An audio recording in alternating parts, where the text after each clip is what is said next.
नमस्कार, स्वागत है आप सभी का संवाद में। गिड़गिड़ाता नहीं था, शांति की अपील नहीं करता था, ये सिर्फ ये कहता था तुम मुझे खून दो, मैं तुम्हें आजादी दूंगा। सुभाष चंद्र बोस। जब सारा हिंदुस्तान पीड़ित था, व्यथित था, हमारे नेताजी कहां खो गए, अंग्रेजों की नजरबंदी कैद से भाग छूटे थे वो, और 2.5-3 महीने बाद एक दिन अचानक उनकी आवाज गूंजती है रेडियो जर्मनी से। सुन रहे हो मेरे देशवासियों, सुनो, मैं सुभाष बोल रहा हूं। Look at the roaring voice of Subhash, शेर की दहाड़। उन्हें मालूम था कि हिंदुस्तान बेचैन है मेरी आवाज सुनने के लिए। सुन रहे हो, मैं सुभाष बोल रहा हूं। मैं तुम्हारे लिए प्रेम और शांति का नहीं, युद्ध का संदेश लेकर आ रहा हूं। मैं तुम्हारे चूमने के लिए तलवार लेकर आ रहा हूं। क्षितिज के उस पार है हिंदुस्तान, क्षितिज के उस पार है हिंदुस्तान। वीर रस। इन्हीं सुभाष पर आरोप लगा, इन्हीं के पार्टी के लोगों के द्वारा, ही इज अ ड्रीमर, ये सपने दृष्टा है, सपने देखता है। हिंदुस्तान की आजादी के लिए जापान और जर्मनी दो देशों से सहयोग मांग रहा है। अरे अंग्रेजों से आजाद भी हो गए तो क्या होगा, जर्मन और जापानियों की गुलामी आ जाएगी। उनसे पूछा गया, they charge that you are a dreamer. इनकी मशहूर स्पीच है सुभाष चंद्र बोस की, टाइटल है I confess I am a dreamer. कहा गया you are a dreamer. He smiled and delivered a speech to a rally in Japan. INO को संबोधित करते हुए इंडियन नेशनल आर्मी को एड्रेस किया। उन्होंने बोला, they charge me that I am a dreamer, I confess with pride, yes I am a dreamer. I am dreamer of free motherland, I am dreamer of this country free from the chains of slavery, and I'm proud of my dream. Let them charge. I confess, I declare, I'm a dreamer. ये सुभाष का confession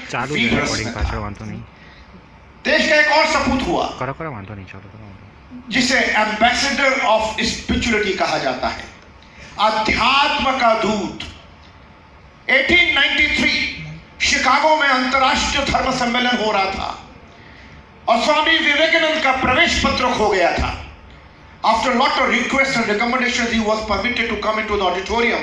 और वहां जब दुनिया भर के देशों के और धार्मिक समुदायों के प्रतिनिधि और नेतृत्वकर्ता अपनी अपनी बात कहने के लिए आधा घंटा का समय ले रहे थे, वहां Swami Vivekananda was given only 2 minutes. Surprising. 2 minute में इस नरेन को अपने गुरु रामकृष्ण परमहंस का गीता का 3500 साल पुराना संदेश उस पश्चिम की दुनिया को देना था। 2 minute. He was a charismatic speaker, जादुई चमत्कारिक वक्ता थे Swami Vivekananda. He identified the audience, उन्होंने श्रोताओं को पहचाना। इस अंतरराष्ट्रीय धर्म सम्मेलन में जो श्रोता बैठे हैं वो कोई छोटे बच्चे नहीं है, वो बुजुर्ग हैं। और अमेरिका का 1893 का समाज वो बुजुर्ग सहमा हुआ है, डरा हुआ है, क्योंकि उस जमाने में वहां पर वृद्ध आश्रम आने शुरू हो गए थे। आज हिंदुस्तान में हर शहर में 3-4 वृद्ध आश्रम हैं, तो उस जमाने में यहां कल्पना नहीं कर सकते थे कि बुजुर्ग माता पिता को आश्रम में डाल दिया जाए। विवेकानंद ने पहचाना, यहां जो जनता बैठी है डरी हुई है, सहमी हुई है, इनका भविष्य क्या होगा, इनके बच्चे इनको साथ रखेंगे, इस हॉल से घर पहुंचेंगे, कहीं घर के दरवाजे बंद नहीं हो, ओल्ड एज होम में सीट बुक नहीं हो गई हो। ऐसे डरे हुए लोगों की भावनाओं को कैसे छुआ जा सकता है, यह जादू किया स्वामी विवेकानंद ने। जब सारे वक्ता वहां कह रहे थे लेडीज एंड जेंटलमैन, तब आप में से बहुत से बच्चे जानते होंगे स्वामी विवेकानंद ने अपने भाषण का संबोधन शुरू किया। My dear American sisters and brothers, and a pause. Sisters and brothers, उस सभ्यता में जहां लोग बच्चे अपने माँ बाप को धकेल रहे हैं ओल्ड एज होम में, वहां कोई दूर देश का व्यक्ति उनको कह रहा है बहनों और भाइयों। और आप जानते हैं हमारे मोदी जी का प्रिय संबोधन है, yes. जब बोलते हैं कुछ होने वाला है। My dear American sisters and brothers, ये कहते ही सन्नाटा चारों तरफ। और स्वामी विवेकानंद को 2 मिनट बोले थे, इतना कह के चुप हो गए। आधा मिनट सन्नाटे में निकल गया, कहीं कोई ताली की आवाज बजी और धीमे धीमे लोग खड़े होने शुरू हुए। Standing ovation. अगले 4 मिनट तक कक्ष में सिर्फ करतल ध्वनि से उनका अभिनंदन होता रहा। अगले 45 मिनट आयोजकों का साहस नहीं हुआ कि कह सके Swami your 2 minutes are over. He spoke, that was first speech.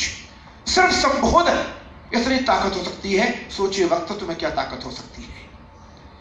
इसे कहते हैं motivational style of speech, inspirational style of speech और emotive style of speech, emotional, भावनात्मक।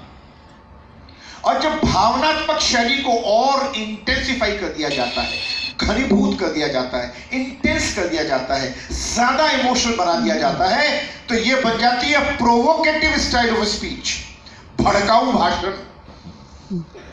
हमारा देश में भी कुछ लोग खास समुदायों से संबंध रखते हैं और वो भड़काने के लिए इस तरह की प्रोवोकेटिव स्पीच काम में लेते हैं। That is height of emotions. पर ऐसी एक स्पीच, पॉजिटिव स्पीच भी हुई थी। आप में से कुछ बच्चे या शायद बहुत से बच्चे जानते होंगे, बांग्लादेश नाम का देश। धन्यवाद इस वीडियो को लाइक और चैनल को सब्सक्राइब करने के लिए।